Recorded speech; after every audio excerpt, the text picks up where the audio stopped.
Good morning, it's Saturday the 3rd of March 2012. Welcome to today's United Kingdom Talk. A little bit late today, I'm afraid, with the upload. Sorry about that, we had a little bit of a late recording. And there should have been a show on Friday. Let me tell you, Friday I took all the equipment out into the garden and did the whole show. It was a long one as well, 40 minutes. I had me digging the vegetable patch. I had me planting seeds and doing various other little bits and pieces, even a bit of bicycle maintenance. It was all in the show, nice long show for you. Got back into the studio to put it all together, and I find that the audio side of it had gone wrong. And at the end of the day, the audio is always more important than the visual side of things, and it was all sounding like that all the time. And I find that my little recording device that I've had for a number of years now, it's called a Nagra Aries Mark II, has gone slightly wrong. The microphone socket where the plug plugs in has become very noisy. So I emailed it, and of course I tried to record this on Thursday for Friday, you see. So I've emailed the company that made the device to see how much it would be to be repaired. Now this particular item was very expensive. I mean, very expensive. And I could buy a comparable item for probably a seventh of the price, you know, a hell of a lot cheaper than what I paid for this. So if the repair for this sounds too expensive, then that's what I shall do. So meantime, what I'm doing today is back in the studio, recording that on there and recording the sound in 3 separate places, so we can't lose it this time, you know. But I was so disappointed because I put a lot of work into that show for Friday out in the garden. Of course, you know, all these things are now in the ground. I planted the onions are already in there. I planted broccoli plants. I planted peas. I planted runner beans. There's 5 tomatoes that I put in pots. What's the other one? There was another one as well. Brussels sprouts. Little Brussels sprouts plants I've got out there as well. And I did all this on the camera, a good 40-minute show, and I got back here and the sound had all gone wrong. So I'm really disappointed with that. Can I just a second, I've forgotten to push some buttons here. Dear me, I always forget things all the time. So sorry about that. That's why we weren't here Friday. And Friday, of course, I was too busy to record a show. All right, so there we are. So we're here now, and we'll move straight on to the emails because we're falling behind with these again. First of all, from Mike Cullen. Hello, Mike, who says, let me tell you where I am with a few of your subjects that were being discussed. Oh, by the way, boys and girls, might be singing for you at the end of this show, okay? We might have a little bit of a sing-song for you today. We haven't sung for a long time. That'll annoy, oh, bloody hell, what's his name now? Oh, his name's gone right out of my head. Carl Waring. That'll annoy Carl Waring because he doesn't like my singing. By the way, Carl, is it you who keeps putting thumbs down on my YouTube videos? Well, you can't do that anymore because I've unticked the box. So you can't put thumbs down on my videos anymore, boys and girls, all right? If you don't want to watch, turn it off. It's as simple as that. And Carl, I guarantee, will turn it off before I start singing because he's a bit funny like that. He likes to point out faults all the time and doesn't like my singing. Don't know why, Carl? Can you not sing yourself? I mean, I can see you in a little choir boy's outfit or something like that, you know, with a white thing going up your neck. Eh? Anyway, back to this email. Mike says, first of all, Holly Willoughby is really fit and I would love to be in the chair instead of Philip Schofield. Oh, please. I mean, I don't know what she looks like, Holly Willoughby. She looked thick. I don't know if she is or not. It's not for me to comment on people's intelligence, I'm afraid. Well, maybe now and again. I don't know if she's stupid, but she certainly looks it. She looks as thick as a plank. I don't think she is. Probably isn't. She's just got that look about her that think, oh yeah, I bet you know nothing about anything. You know, most of these people on the telly, I'm sure, all they do is read off autocue. They have no intelligence at all. But the producers of certain TV shows think that we want to see very pretty people that are come across sometimes, quite frankly, as false, right? That's what they think we want to see. So it doesn't matter if they don't know anything. Just stick them in front of an auto cue, you know, where the words come. All they've got to do is read the words. And quite frankly, I don't know how some of them can read words off a screen sometimes. And of course, Pip Schofield, one of the best presenters here on UK television, in my opinion. But I hate to say it, I'm fed up seeing him. ITV have really overexposed that man, I think. Philip Schofield, nothing wrong with his TV presentation. Lovely, comes across as a lovely, warm person. Very good at his job. Fantastic at everything I've ever seen him do. Where did he start? Wasn't it Newsround on BBC television, Children's Newsround? I think that's where he started. And he's great at everything he does. But I'm fed up seeing him now. He must be on virtually every programme on ITV on Saturday nights, isn't he? He does that cube thing, doesn't he? The cube thing. Then he does Dancing on Ice. Then he does This Morning. And what else is he on? He's on every programme under... Fed up seeing him. He needs to be given a rest. And I think... I know it's difficult, you know, when you get offered a job, you know, take the work, you know, for the money, because you don't know when it's going to dry up, and I've always said that. But I think there comes a point where you think to yourself, hang on, you're being overexposed here, you've got to pull back. So I think himself, you know, perhaps, I don't know, shouldn't be taking so much work on the same channel. Mike says, I've never been a gardener and it would be difficult to plant onions in a block of flats. Ah, now, Mike, don't let that fool you. Oh, have you got a bit of a balcony or something like that? You can grow vegetables in pots. Yes, you can. And there's so many different containers and whatever. You can actually grow carrots on your balcony if you have a balcony. You get a box, you know, that's so tall. I would say for carrots, I would say at least a foot, perhaps 18 inches. You fill it with earth and you put your carrots in. Simple as that. Yes, they come up just like in a garden. Wonderful. Oh, that's the other thing I meant to get, carrots. Oh, I forgot about the carrots. Never mind. I'll get some carrots as well.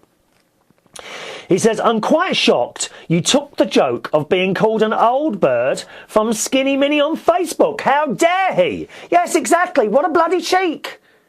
I've been doing this little gig on Saturday nights. You remember the one that I was very nervous about? Well, it turns out it's turned into quite a good night, and he's given me a few more of those nights while the regular guy is off ill. The regular guy who does it, believe it or not, is even older than me and has recently had a triple heart bypass operation, so I'm being told. Yes, I know! A DJ in his 50s, house night on Saturdays in this place, had a triple heart bypass operation. Very, very dangerous, so that's why he's off and I'm filling in at the moment. He goes on, Mike says, you were also on about CB... Yes, I mean, that's Skinny Minnie. I mean, she's got a blimmin' cheek. Skinny Minnie and I are in competition at the moment to see who can live the longest, and I think it's going to be me. I do think it's going to be me, isn't it? You were also on about CB radios and Morse code. I used to do CB radio years ago and arranged a fair few eyeballs, which I think is a slang term for meeting someone from CB radio. Yes, it certainly is. Certainly, I don't know if it works now that I'm older, but certainly when I was in my 20s, when I was on CB then, when I lived in Roehampton, southwest London, I arranged a few eyeballs with various different, usually young ladies it was. That's before I discovered boys. Before I went through this phase of going out with girls, you know. But eyeballs are, you know, you don't really know who you're meeting. It's a little bit like, you know, arranging a meeting for someone that you've never met before. You've no idea what they're like. You know, you can meet all sorts of people. I actually met my wife, my ex-wife, through CB radio. It's true. Yeah. So you can meet all sorts of people. Some who you perhaps shouldn't have met, but there we are, that's the way it goes. Mike says, the government scheme. Now, we were talking about this government scheme they've got going at the moment, which the government wants various companies to sign up to this scheme, and basically the government puts the person claiming benefits in this job to receive their benefits. If they say no, this is what I understand it about. If the person says, no, I'm not going to do that job, they withdraw their benefits. They don't get the benefits anymore. So they're forced to work. And the government says, and I do believe how they think about this, the government says it's a way of getting people back into work. Because if the company takes someone on, and someone is particularly good at a job, perhaps they will keep them. What I don't like about this scheme, personally, is that you would have large companies, and Tesco and Burger King were in this scheme. I gather those two have come out of it now due to public opinion, although, of course, they wouldn't admit to public opinion changing their minds, I suppose. I don't know. But I think Tesco's and Burger King have come out of it, but other large companies signed up to this scheme. So a young person would be doing a job of a normal employee, but only getting benefits for that job and not the fair wage, the fair going rate for that particular job. And I personally think that's wrong. I think that's wrong. If benefit people are going to be forced to work, then get them to do something for the community. I don't know, sweep streets, paint railings, remove graffiti from wall, you know, the sort of thing that would be like from the council, perhaps dig up old people's garden. Not dig up old people, for Christ's sake. I mean, I don't suppose you want to be dug up once you've gone, do you? I don't know. But, you know, dig up old people's gardens, that sort of thing. That's where I think that should be going. Not working for large companies who are already making a small fortune or a large fortune, and then not even getting paid by the companies to do that job. That is a form of slave labour. Absolutely, that is a form of slave labour. So I think there has to be another way around this, and I don't go along with it. Mike says the government scheme for getting people back to work and the way they are approaching the issue is really stupid, in my opinion. As you said, if there's a job going with any company, then why not give it to the potential employee? I was having this conversation on Skype to Jonathan George, and it almost sounded like a talk show in itself. I asked Jonathan what he would do if he was treated differently to the other employees within the company, not just to do with Tesco's in general, but remember I did tell you Tesco's have now come out of this scheme. Using Tesco's as an example, someone gets to rotate their role, either working on the checkout or being on the delicatessen or simply being on the cigarette counter to someone from a government scheme in the same place, day in, day out. What would this feel? What would he feel if he could do about this issue? And would anyone take notice of his grievance? Well, probably not. You see, that's the thing. Thing about this is, if you're so eager to get back into work, you will do what you possibly can to impress or showcase your skills to the relevant employer. I was just simply using Tesco's as an example. How would people feel being on these government schemes, being treated differently to the normal everyday staff who work there in the first place? I've heard that people are treated differently because they are on these government schemes, which really isn't fair. But on the other side of the coin, I can see why the government are doing this. Rant over. Yeah, the government would say to you that they are trying to push people into jobs. They're trying to get people jobs in the hope that, you know, when someone perhaps who's been sitting at home for a long time eventually goes to, well, actually this work isn't too bad, and then they will stay with the job, they will come off the benefits and get the job. But I'm not so sure it's as simple as that. You're on about your cat, Katie, being touchy. Yeah, she's a little bit funny now. And I've actually looked this up on the internet. I'll tell you about that in a minute. My cat Molly is very touchy all the time and sometimes won't even let you stroke her unless she is in season for a few weeks. Note to self, must get her spayed. Does she like being touched? Does she like being touched when she's on eat? Me too. But my other cat, the new addition to the family, Mitzi, is the total opposite. Just a minute, this little microphone here is rubbing against my chin there and annoying me. Might be scraping against you that bit. That was better out of the way there. Where are we now? But my other cat, the new addition to the family, Mitzi, is the total opposite. And she came from a quite violent background. Molly did not suffer this, fortunately. However, she is the one who is more touchy than Mitzi. What do? You give them all love. Give them all love. Love, love, love. Wasn't that a Beatles song? Love, love, love. I think it's something like that. I don't know. Yeah, give them both love. I would, you know, if she doesn't want to be touched, don't touch her. Don't touch her. Let her come. She will eventually come to you. I'm sure she will, Mike, all right? I'm sure the other one still comes up to you at certain times, does she? You know, apart from the fact when she's on eat. That's it for me at the moment. I'll write in some other time. And a question for yourself. Should Mike's talk shows make a comeback, and where can I broadcast to? Because as you may or may not be aware, I'm uncomfortable talking to a camera. And that's from Mike.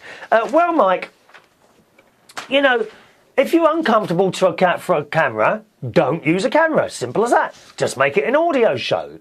By far, more people, many, I mean, thousands more, literally, listen to my show rather than watch it.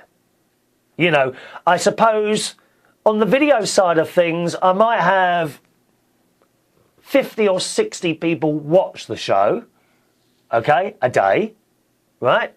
But on the audio side of things, it'd be about 2,500 people listen to one of my shows, 2.5 downloads of a show, not necessarily the most recent one, okay?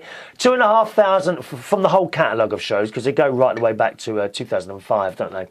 About 2,500 people a day download one of my shows. So you see, the audio is always more important, I think, than the video. Okay? So if you don't want to use a camera, don't use a camera. Simple as that. You know? Just use the audio. If you're happier with just the audio, then just do it audio, okay? Hello to Gene Evans, who says, "Hi, Chris. Sorry I haven't been around much." Well, I have known. I haven't been around much either. I try and put myself around Gene, but no one seems to want to know anymore. I don't know why that is. She says, "Great show as always." Thank you, Gene.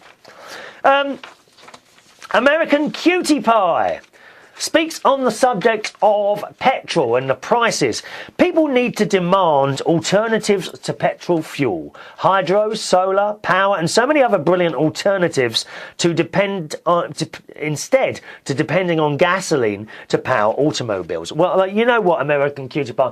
I personally believe there are many other ways now of powering a vehicle, but the oil companies pay off these people to keep, or they buy the ideas off them to keep them from the public so that we have to continue buying oil. I absolutely believe that. I mean, I've seen many stories about certain cars being made that run on water. You fill it up with water and off you go. I mean, don't ask me how you would do that, because I don't know. I'm not a technical expert. But yes, I do believe there are other ways to power cars, but they are being paid off by the oil companies. The public the world over will just have to stop buying petrol altogether and only buy cars that power alternatively. Well, you know, it's really time for me to buy a new car now, American Cutie Pie. And I have wanted a battery car for years now, but they just can't do the distance yet. And even the ones that only do 100 miles are very expensive. You're looking at, you know, I think it's £25,000. So what's that? About $40,000 to $45,000 for a small electric car that will only do 100 miles. You know, it's even, in my case, it's even not so much the price. Would I pay? No, I don't. I just don't think I would pay £25,000 for a small car. I think that's too expensive. They've got to get the prices of electric cars down to about £14,000, I reckon. And they've got to get the distance available between charges up to 250 miles, and then I'll get one. But these cars are just not around. You can't get something like that at the moment. Not available. Not invented yet. Or perhaps they are invented and haven't brought them out yet.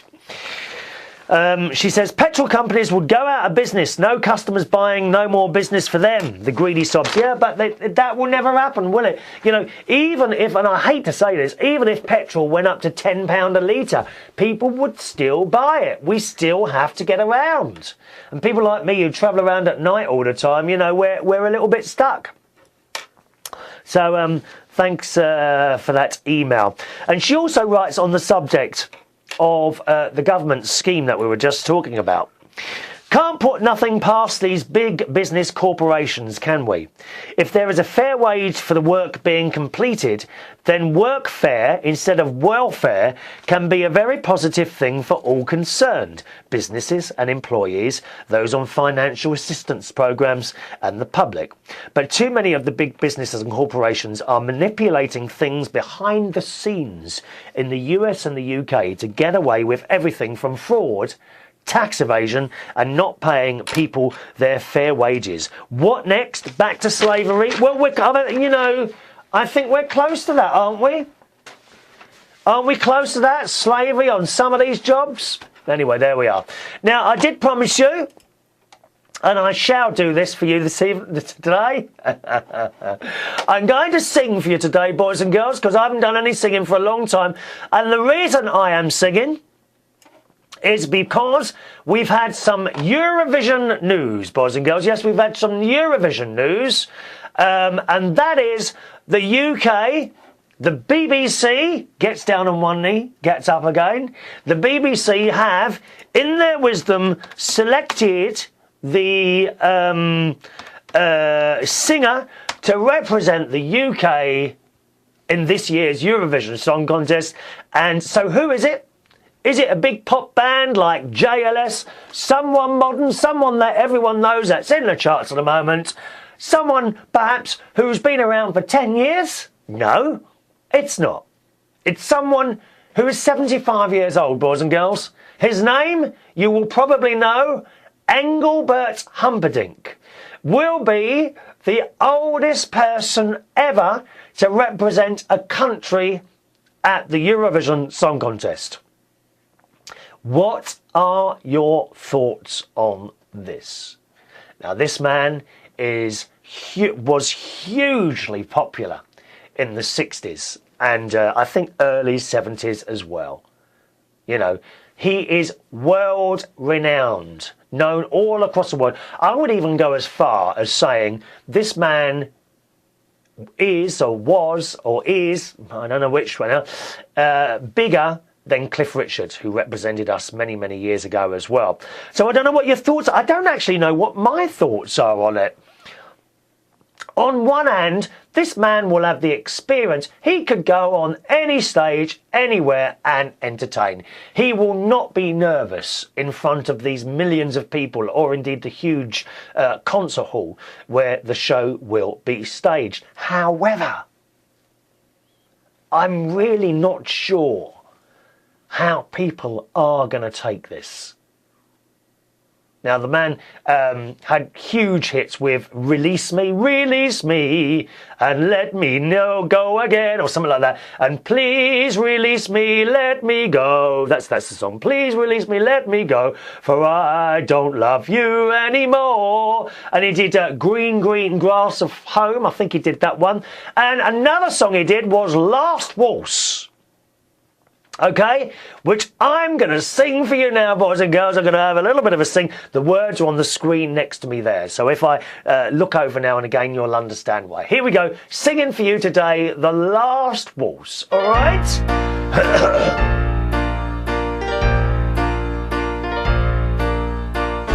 I wonder, should I go or should I stay?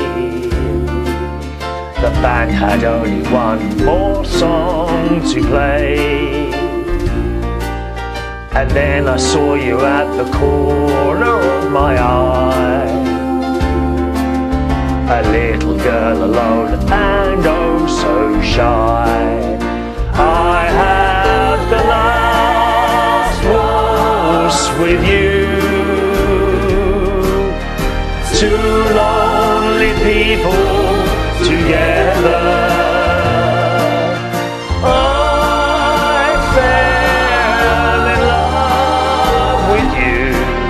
The last waltz should last forever.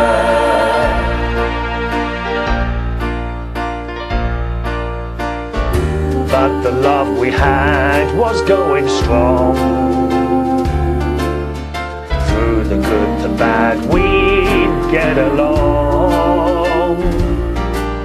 and then the flame of love died in your eye. My heart was broken too when you said goodbye. I have the last waltz with you. Two lonely people together. I fell in love with you.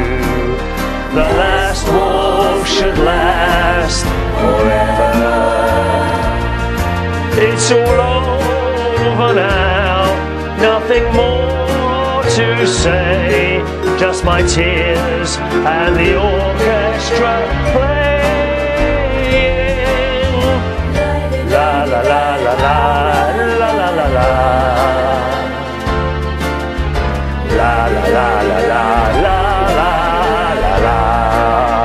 I had the last waltz with you. Two lonely people together. I fell in love with you. The last waltz should last forever.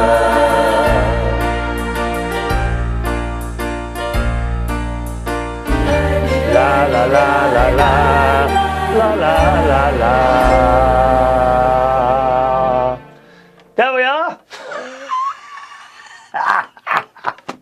One of Engelbert Humperdinck's songs, sung by me especially for you. He will be representing us at the Eurovision Song Contest in just a couple of months' time. Don't know what the song is yet. They haven't told us what the song is yet, so I'm looking forward to hearing about that. Any comments on that or anything else indeed in the show today? It'd be lovely to hear from you. My email address is chris@unitedkingdomtalk.co.uk. chris@unitedkingdomtalk.co.uk. Saturday evening tonight I shall be DJing at a place in Clapham called the Two Brewers in the Club Bar. Okay, just in the back there, playing quite a heavy house set later on, sort of, I start at 10 and by about 12:15, 1:15, it does get a little bit heavy in there, a little bit of a house set in there, okay, if you're coming along Saturday night, tonight at the Two Brewers. That's it from me. My email address, chris@unitedkingdomtalk.co.uk. Thanks for watching and listening. See you on the next one. Bye-bye.